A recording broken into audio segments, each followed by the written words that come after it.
कहानी की शुरुआत में हम देखते हैं ल्यूक नाम के एक आर्कियोलॉजिस्ट को, जो थाईलैंड की सड़कों पर स्कूटर चलाते हुए तेजी से भाग रहा है। उसका मोबाइल बार बार बज रहा है, लेकिन वो किसी कासिम नाम के आदमी की कॉल्स को लगातार इग्नोर कर रहा है। तभी कुछ गाड़ियां उसे चारों तरफ से घेर लेती हैं। कासिम का एक आदमी उससे कहता है कि वो अपने बॉस की चुराई हुई पेंटिंग वापस कर दे।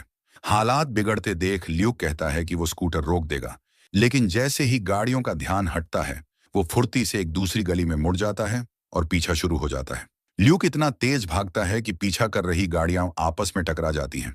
फिर वो एक तंग मार्केट में घुस जाता है, जहां गाड़ियां में उसका पीछा नहीं कर पाती। अब सिर्फ एक आदमी बाइक से उसका पीछा करता है, लेकिन जैसे ही ल्यूक एक संकरे अपार्टमेंट में घुसता है, बाइक वाला भी क्रैश कर जाता है।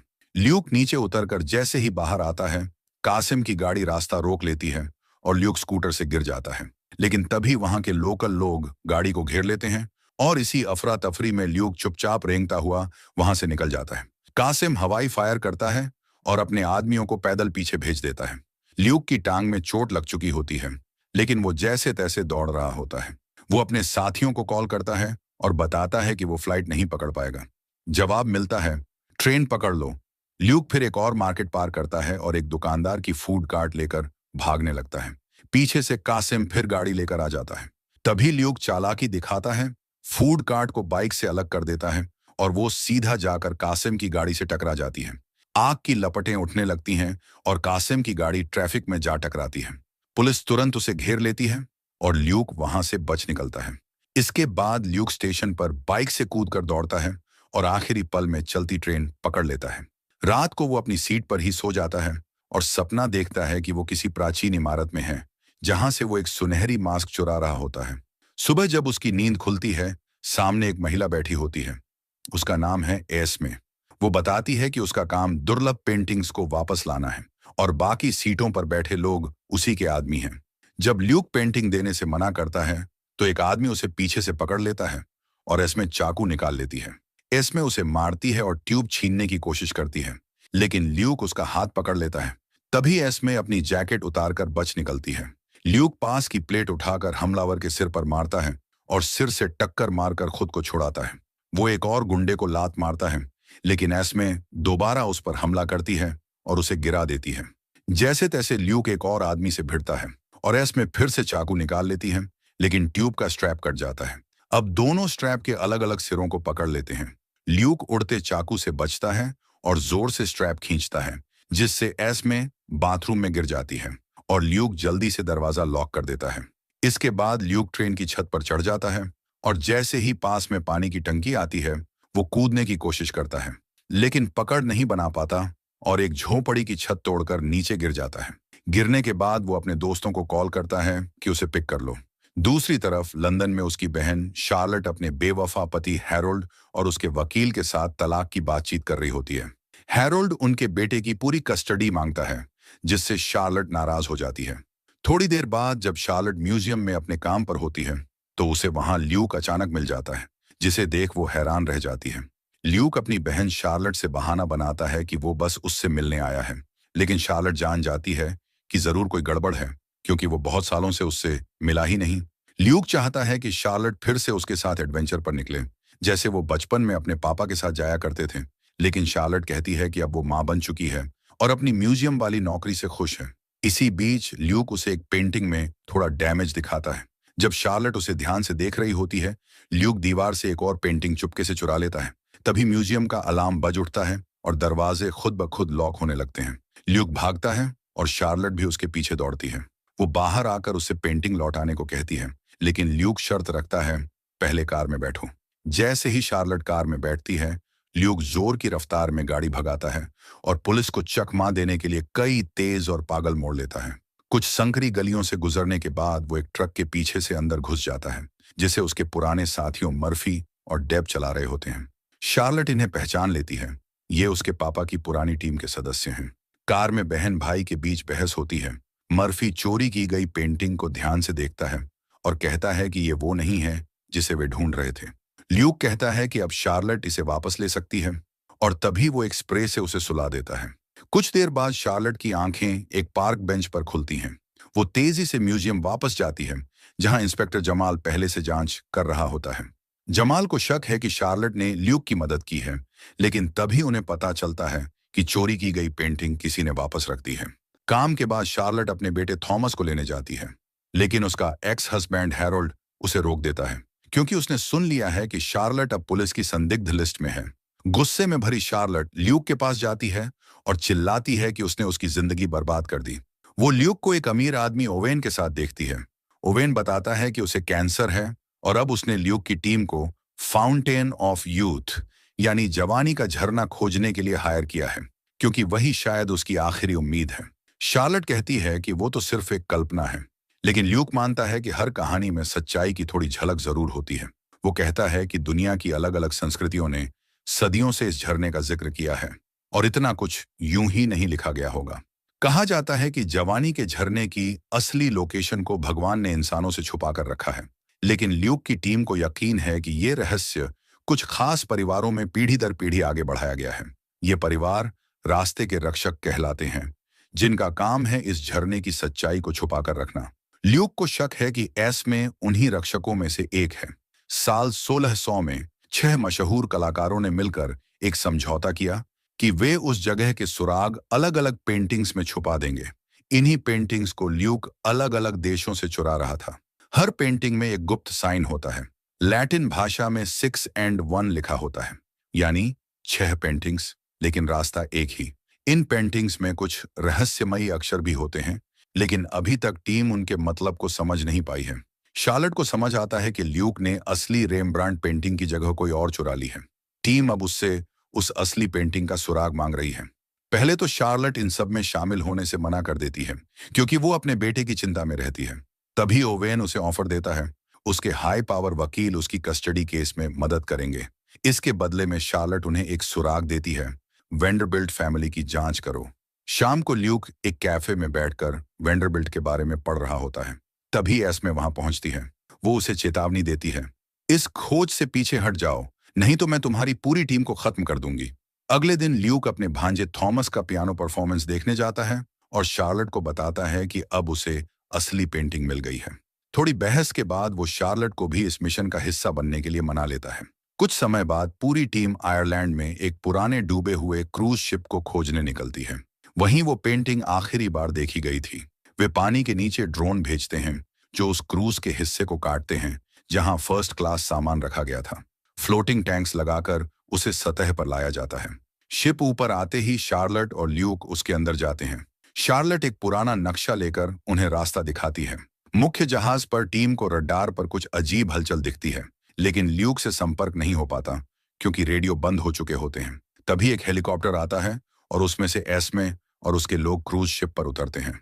अंदर शार्लेट को एक अलमारी में कुछ शराब मिलती है, जिसे वो पीने लगती है, जबकि ल्यूक वेंडरबिल्ट के नाम वाले लॉकर को ब्लोटॉर्च से खोलता है। अंदर से उसे एक पुराना बॉक्स मिलता है और उसमें छुपी होती है वो खोई हुई पेंटिंग। दोनों भाई बहन खुशी में टोस्ट करते हैं, लेकिन ल्यूक वहां से कुछ गहने भी चुराना चाहता है। तभी शार्लेट उसका हाथ झटक देती है और कहती है, हम लुटेरे नहीं हैं। दूसरी तरफ पानी के ऊपर लाए गए क्रूज शिप को उठाए रखने वाले फ्लोटिंग टैंक्स धीरे धीरे खराब होने लगते हैं। शार्लेट और ल्यूक को जल्दी निकलना होता है, लेकिन तभी एस्मे की टीम उन्हें घेर लेती है और सबके हाथों में हथियार होते हैं। ल्यूक और शार्लेट फिर भी लड़ना शुरू कर देते हैं। इसी दौरान वो बैग गिर जाता है जिसमें पेंटिंग होती है। गोलियां चलती हैं, जिससे एस्मे खुद उस बैग तक नहीं पहुंच पाती। गोलियों की वजह से शिप का मेटल भी डैमेज हो जाता है और हेलीकॉप्टर को भी नुकसान होता है। इसी फायरिंग में फ्लोटिंग टैंक भी खराब हो जाते हैं और अब शिप में पानी भरना शुरू हो जाता है। फिसलते हुए ल्यूक गिर जाता है और तभी एक आदमी उस पर बंदूक तान देता है। शार्लेट पास की कुर्सी से उसका सिर तोड़ देती है और ल्यूक फिर से पेंटिंग उठाने दौड़ता है, लेकिन तभी एस्मे शार्लेट को बंदी बना लेती है। हेलीकॉप्टर को नुकसान हो चुका होता है, तो वो उड़कर चला जाता है और शिप डूबने लगता है। ल्यूक को भरोसा नहीं होता कि एस्मे वाकई शार्लेट को नुकसान पहुंचाएगी, इसलिए वो टाइम खींचने की कोशिश करता है। तभी शिप हिलने लगता है। शार्लेट मौका देखकर एस्मे को जोर से धक्का देती है और उसे बालकनी से नीचे पानी में गिरा देती है। जैसे ही दोनों भागने की कोशिश करते हैं, एक बड़ी लहर उन्हें अंदर वापस धक्का देती है और ल्यूक का पैर एक जाल में फंस जाता है। शिप डूब रहा होता है, लेकिन शार्लेट पानी में छलांग लगाकर ल्यूक को बचा लेती है। दोनों जल्दी से तैरकर ऊपर आते हैं और उनकी टीम उन्हें बोट से बचा लेती है। लंदन लौटने पर शार्लेट को हैरोल्ड से एक सरप्राइज मिलता है। वो अब जापान जा रहा है और थॉमस को उसी के पास छोड़ना चाहता है। शार्लेट समझ जाती है कि ये सब ओवेन की प्लानिंग थी ताकि वो अपने बेटे के साथ रह सके। इसके बाद शार्लेट टीम में दोबारा शामिल होती है और सब मिलकर उस नई पेंटिंग में छुपे अक्षरों को देखते हैं। अक्षर मिलकर बनते हैं शब्द विकेड, और फिर सबको याद आता है 6 in 1 वाली बात। उन्हें लगता है ये सुराग है विकेड बाइबल का। ये एक गलत छपी हुई बाइबल थी जो साल 1631 में छपी थी, जिसमें लिखा था दाउ शैल्ट कमिट अडल्ट्री, यानी तू व्यभिचार करेगा, जबकि असली वाक्य में नहीं करेगा लिखा होना था। अब टीम को शक होता है ये प्रिंटिंग मिस्टेक नहीं थी, बल्कि जानबूझकर की गई थी ताकि कुछ खास बाइबल्स में फाउंटेन से जुड़े सुराग छुपाए जा सकें। सारी बाइबल्स नष्ट कर दी गईं, लेकिन एक अब भी कहीं बची हो सकती है। तभी इंस्पेक्टर जमाल पुलिस के साथ अंदर घुस आता है और ल्यूक और शार्लेट को गिरफ्तार करने की कोशिश करता है। लेकिन अचानक कासिम और उसके आदमी आ धमकते हैं और सब पर बंदूक तान देते हैं। इस तनाव के बीच ल्यूक एक डील की पेशकश करता है, मुझे और सारी पेंटिंग्स ले जाओ, लेकिन मेरी टीम को जाने दो। कासिम मान जाता है और शार्लेट बाकी टीम के साथ बाहर निकल जाती है। ल्यूक झूठ में कहता है कि वो पेंटिंग्स लाने जा रहा है, लेकिन अचानक म्यूजिक बजा देता है और टेबल के नीचे छुप जाता है। इस मौके का फायदा उठाकर पुलिस अपराधियों पर हमला कर देती है और शुरू हो जाती है एक जबरदस्त फाइट। गोलियों की बारिश के बीच ल्यूक की गाड़ी भी बुरी तरह डैमेज हो जाती है। चारों तरफ अफरा तफरी मच जाती है और इसी दौरान ल्यूक चुपचाप पीछे के दरवाजे से निकल जाता है, जहां उसकी टीम उसे एक बोट से पिक कर लेती है। फाइट जारी रहती है, लेकिन आखिरकार पुलिस जीत जाती है। इंस्पेक्टर जमाल कंप्यूटर स्क्रीन पर विकेड बाइबल से जुड़ा वही पुराना कोड देखता है। कुछ समय बाद ल्यूक एक रेगिस्तान में होता है, जहां उसे एक चमकदार लिक्विड से भरा गिलास मिलता है। जैसे ही वो पीने जाता है, उसे दिखता है कि शार्लेट और थॉमस बहुत तेजी से बूढ़े हो रहे हैं। तभी एक आवाज आती है, मत पीना। ल्यूक हाथ से गिलास गिरा देता है और जैसे ही वो टूटता है, उसकी नींद खुल जाती है। वो अब एक फ्लाइट में है, टीम ऑस्ट्रिया जा रही है, जहां आखिरी विक्ड बाइबल रखी है, और इस बार थॉमस भी उनके साथ है। ऑस्ट्रियन नेशनल लाइब्रेरी में ल्यूक, शार्लेट और डेब को एंट्री मिलती है, क्योंकि ओवेन ने वहां भारी डोनेशन दिया है। ओवेन इस वक्त थॉमस के साथ एक रेस्टोरेंट में बैठा है और उसे अमीरों की दुनिया के बारे में मजेदार बातें बता रहा है। तीनों लाइब्रेरी के एक सीक्रेट रूम में पहुंचते हैं, जहां उन्हें वो बाइबल दिखाई जाती है। लाइब्रेरियन बताता है कि इसमें एक और गलत प्रिंटिंग है, जिसमें एक गाली वाला शब्द छपा है। बाहर मर्फी पहरा दे रहा होता है और देखता है कि एस्मे अपने आदमियों के साथ पहुंच गई है। वो बाकी टीम को तुरंत अलर्ट कर देता है। ल्यूक बाहर जाकर एस्मे से मिलता है और थोड़ी बातचीत के बाद दोनों के बीच फिर से जबरदस्त फाइट शुरू हो जाती है। एस्मे का एक आदमी उसकी मदद करने आता है, लेकिन ल्यूक उसे भी हरा देता है। तभी एस्मे ल्यूक पर बंदूक तान देती है, लेकिन ल्यूक उसे जल्दी से डिसार्म कर देता है। इसके बाद एस्मे एक रस्सी से उसका गला घोंटने लगती है, लेकिन जब वो खुद उसी रस्सी पर पैर रखे होती है, ल्यूक उसे धक्का देता है और वो झूमर से लटक जाती है। ल्यूक जैसे ही सीक्रेट रूम में लौटता है, मर्फी उसे बताता है कि सब रास्ते बंद हो चुके हैं, अब प्लान बी शुरू करना होगा। टीम लाइब्रेरियन को स्प्रे से सुला देती है और बाइबल लेकर भागने की तैयारी करती है। डेब जमीन पर एक छोटा बम लगाती है, जिससे एक छेद बनता है और वो लोग सीवर के रास्ते बाहर निकल जाते हैं। उधर एस्मे के आदमी ओवेन और थॉमस को किडनैप करने की कोशिश करते हैं, लेकिन ओवेन अकेले ही सबको धूल चटा देता है और थॉमस को जरा भी चोट नहीं लगने देता। शाम को जमाल लाइब्रेरी पहुंचता है और ल्यूक की लोकेशन ट्रैक करना शुरू करता है। होटल में टीम उस बाइबल की जांच करती है और पाती है कि उसके गोल्डन बॉर्डर पर कुछ नंबर दोहराए जा रहे हैं, 1 से लेकर 7 तक, लेकिन वो उसे समझ नहीं पाते। इसी दौरान शार्लेट कहती है कि वो टीम छोड़ रही है क्योंकि थॉमस पर खतरा बढ़ गया है और वो उसे और रिस्क में नहीं डालना चाहती। बाहर निकलते वक्त थॉमस एक अहम बात कहता है, आप लोग इसे गलत नजर से देख रहे हो। ये नंबर सीधे सीधे अंक नहीं है, ये 7 संगीत के बेसिक नोट्स को दिखा रहे हैं। ल्यूक एक खास कोड के जरिए गाना बजाता है और इंटरनेट पर पता चलता है कि ये गाना है वाटर इन द डेजर्ट, एक बहुत पुराना गाना जो प्राचीन 7 अजूबों को समर्पित है।